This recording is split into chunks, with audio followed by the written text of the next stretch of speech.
नमस्कार दोस्तों, स्वागत है आपका आज के मुख्य समाचार में, जिसमें सबसे पहली और बड़ी खबर में आपको बताएंगे कि भीषण हादसे से मंत्रालय रेलवे बोर्ड के अफसरों की उड़ी नींद, रेल सुरक्षा पर उठे कई सवाल। दूसरी खबर में जिक्र होगा कि सुप्रीम कोर्ट पहुंचा रेल हादसे की जांच का मामला, कवच सिस्टम जल्द से जल्द लागू करने की मांग।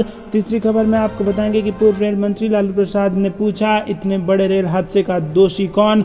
चौथी खबर में जिक्र होगा कि पहलवानों के प्रदर्शन पर राहुल गांधी ने कहा, प्रधानमंत्री के सुरक्षा कवच में सांसद सुरक्षित। और इसी के साथ पांचवी खबर में जिक्र होगा कि बीजेपी सांसद के खिलाफ एफआईआर दर्ज, अखिलेश यादव ने की गिरफ्तारी की मांग। क्या पूरी खबर आपको जरूर बताएंगे दोस्तों, लेकिन उससे पहले अगर आपको भी ऐसा लगता है कि 2024 में बदल रही है सरकार, तो वीडियो को लाइक करके कमेंट में लिखिए जय हिंद। रुक करते हैं सबसे पहली और बड़ी खबर की तरफ। भीषण हादसे से मंत्रालय रेलवे बोर्ड के अफसरों की उड़ी नींद, रेल सुरक्षा पर उठे कई सवाल। जी हाँ दोस्तों, आपको बता दें कि ओडिशा के बालासोर में ट्रंक रूट पर हुए इतने भीषण और ऐतिहासिक ट्रेन हादसे ने रेल मंत्रालय से लेकर रेलवे बोर्ड तक के आला अफसरों की नींद उड़ा रखी है। इस हादसे को लेकर हड़बड़ी, बेबसी और हड़कंप जैसी स्थिति साफ देखी जा सकती है। 3 जून को ही प्रधानमंत्री नरेंद्र मोदी को गोवा मुंबई वंदे भारत एक्सप्रेस को हरी झंडी दिखानी थी। रेल मंत्रालय का पूरा अमला इसकी तैयारी में लगा था, लेकिन दर्दनाक हादसे के कारण इस कार्यक्रम को टाल दिया गया। प्रधानमंत्री मोदी ने बालासोर जाकर खुद घटनास्थल का मुआयना किया। वहीं रेल मंत्री अश्विनी वैष्णव समेत आला अधिकारी इस ट्रेन हादसे में हुई कोताही के लिए जिम्मेदार को तलाशने में जुटे हैं। लेकिन बड़ा सवाल है कि क्या रेल मंत्री अश्विनी वैष्णव और उनके मंत्रालय के आला अफसर इस घटना से कोई बड़ा सबक लेंगे। रुक करते हैं अगली ब्रेकिंग न्यूज की तरफ। सुप्रीम कोर्ट पहुंचा रेल हादसे की जांच का मामला, कवच सिस्टम जल्द से जल्द लागू करने की उठी मांग। जी हाँ दोस्तों, बालासोर रेल हादसे की जांच का मामला अब सुप्रीम कोर्ट तक पहुंच गया है। विशाल तिवारी नाम के एक वकील ने मामले को लेकर याचिका दाखिल की है। इस याचिका में दुर्घटना से बचाने वाले कवच सिस्टम को जल्द से जल्द लागू करने की मांग की है। साथ ही पूर्व जज की अध्यक्षता में जांच आयोग बनाने की मांग की गई है। इसके अलावा रेलवे सुरक्षा को लेकर भी पूर्व जज की अध्यक्षता में विशेषज्ञ कमेटी बनाने की मांग की गई है। केंद्रीय स्वास्थ्य मंत्री मनसुख मांडविया ने ट्रेन हादसे में ताज़ा अपडेट देते हुए बताया, हादसे में 1000 से ज़्यादा लोग घायल हुए हैं और उनका इलाज चल रहा है। 100 से ज़्यादा मरीजों को क्रिटिकल केयर की ज़रूरत है और उनके इलाज के लिए दिल्ली एम्स, लेडी हार्डिंग अस्पताल और RML अस्पताल के विशेषज्ञ डॉक्टर आधुनिक उपकरणों और दवाओं के साथ यहां पहुंचे हैं। हमने विस्तृत चर्चा की और एक कार्य योजना भी तैयार की गई है। वहीं अब तक इस हादसे में 228 लोगों की जान जा चुकी है। रुक करते हैं अगली ब्रेकिंग न्यूज़ की तरफ। पूर्व रेल मंत्री लालू प्रसाद यादव ने पूछा, इतने बड़े रेल हादसे का दोषी आखिर कौन। जी हाँ दोस्तों, आपको बता दें कि ओडिशा के बालासोर में हुए रेल हादसे को लेकर बिहार में अब राजनीति भी शुरू हो गई है। पूर्व रेल मंत्री और राष्ट्रीय जनता दल के अध्यक्ष लालू प्रसाद ने सवाल पूछा है कि इतने बड़े रेल हादसे का दोषी कौन है। लालू प्रसाद ने अपने आधिकारिक ट्विटर हैंडल से ट्वीट कर केंद्र सरकार पर भी निशाना साधा। लालू प्रसाद ने ट्वीट किया कि इस देश का रेल मंत्री कौन है ये कोई नहीं जानता, लेकिन रेल बजट खत्म कर चेहरा चमकाने के लिए नई रेलगाड़ियों को हरी झंडी कौन दिखाता है ये सब जानते हैं। उन्होंने सवाल करते हुए आगे लिखा कि इतने बड़े रेल हादसे का दोषी कौन है। लालू प्रसाद ने दुर्घटना में मारे गए लोगों के परिजनों के प्रति संवेदना भी प्रकट की है और कहा कि बालासोर रेल दुर्घटना अत्यंत ही हृदय विदारक है और रेल दुर्घटना में जान गंवाने वालों के परिजनों के प्रति संवेदनाएं व्यक्त करता हूं और घायलों के शीघ्र स्वस्थ होने के लिए ईश्वर से प्रार्थना करता हूं। बता दें कि शुक्रवार शाम ओडिशा के बहनगा बाजार रेलवे स्टेशन के पास एक ट्रेन दुर्घटना में 228 लोगों की मौत हो गई और हादसे में 900 से अधिक लोग घायल हुए हैं। रुक करते हैं अगली ब्रेकिंग न्यूज़ की तरफ। पहलवानों के प्रदर्शन पर राहुल गांधी ने कहा, प्रधानमंत्री ने सुरक्षा कवच में संसद सुरक्षित कर रखा है। जी हाँ दोस्तों, आपको बता दें कि कांग्रेस नेता राहुल गांधी ने पहलवानों की चल रहे विरोध और भारतीय कुश्ती महासंघ के प्रमुख और भाजपा सांसद ब्रिजभूषण शरण सिंह के खिलाफ निष्क्रियता को लेकर प्रधानमंत्री नरेंद्र मोदी पर हमला करना जारी रखा। भाजपा सांसद ब्रिजभूषण सिंह पर महिला पहलवानों का यौन उत्पीड़न करने का आरोप लगाया गया है।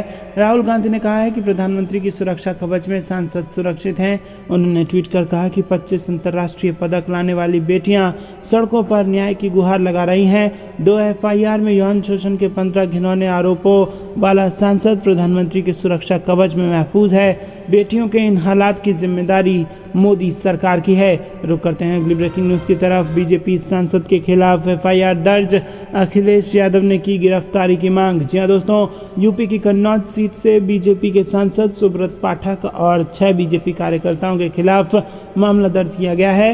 पूरा मामला सदर कोतवाली इलाके का है और यहां मंडी चौकी प्रभारी ने बीजेपी सांसद सुब्रत पाठक पर मारपीट का आरोप लगाया था, जिसके बाद कन्नौज कोतवाली में भाजपा सांसद के खिलाफ संबंधित धाराओं में मुकदमा दर्ज किया गया है। भाजपा सांसद के खिलाफ एफआईआर दर्ज होने के बाद अब समाजवादी पार्टी के प्रमुख अखिलेश यादव ने ट्वीट करते हुए निशाना साधा और सपा मुखिया ने लिखा कि आज की ताज़ा खबर पुलिस वालों ने की, कन्नौज के भाजपा सांसद सुब्रत पाठक के ऊपर एफआईआर।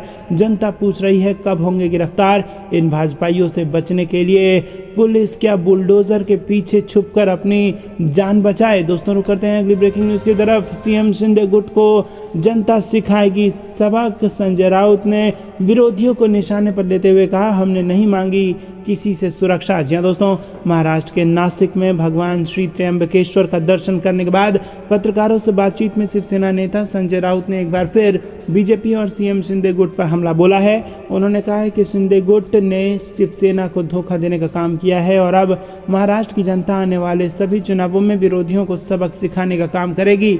आगामी चुनावों में उनकी हार तय है।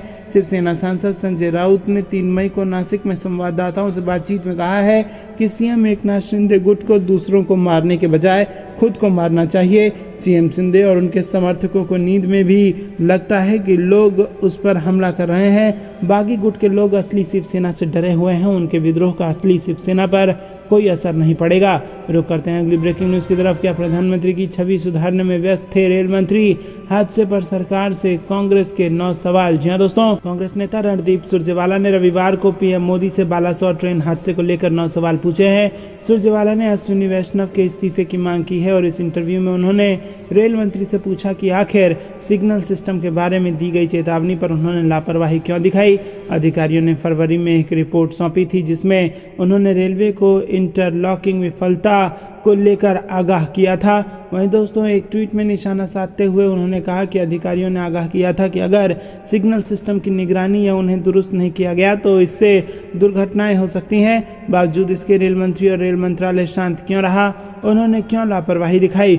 सुरजेवाला ने कहा कि क्या ये सच है कि रेल मंत्री सुरक्षा को ज़्यादा प्रधानमंत्री की छवि सुधारने और उनकी मार्केटिंग करने में व्यस्त थे? क्या रेल मंत्री यात्रियों की सुरक्षा सुनिश्चित करने के बजाय पीएम से वंदे भारत को हरी झंडी दिखवाने और रेलवे स्टेशन के नवीनीकरण में व्यस्त थे? उन्होंने कहा कि क्या रेल मंत्री राजस्व बढ़ाने में व्यस्त थे? क्या इसी वजह से रेल मंत्री ने 2 जून को होने वाले सुरक्षा के चिंता शिविर को छोड़ा, क्योंकि उनका ध्यान वंदे भारत लॉन्च करने पर था? आपको क्या कुछ लगता है दोस्तों, कमेंट में जरूर बताइए। रुक करते हैं अगली ब्रेकिंग न्यूज़ की तरफ। सरकारी नौकरी के बदले ठगी के आरोप में एक और भाजपा नेता असम से गिरफ्तार। जी हाँ दोस्तों, असम में बीजेपी के एक और नेता को सरकारी नौकरी के लिए एक व्यक्ति से 5 लाख रुपए की रिश्वत लेने के आरोप में गुरुवार को गिरफ्तार किया गया। वहीं दोस्तों, हैलाकांडी पुलिस ने शुक्रवार को ये जानकारी दी है। आपको बता दें कि असम भाजपा की अल्पसंख्यक इकाई के राज्य कार्यकारी सदस्य अंसारुल हक चौधरी को गुरुवार को हैलाकांडी जिला पुलिस ने भारतीय दंड संहिता की धारा 420, 406, 468 और धारा 420 के तहत दर्ज एक एफआईआर के सिलसिले में गिरफ्तार कर लिया। तो दोस्तों, ये थी दिन भर की सारी जरूरी और बड़ी खबरें। तक बने रहने के लिए बहुत बहुत धन्यवाद। जय हिंद, जय भारत।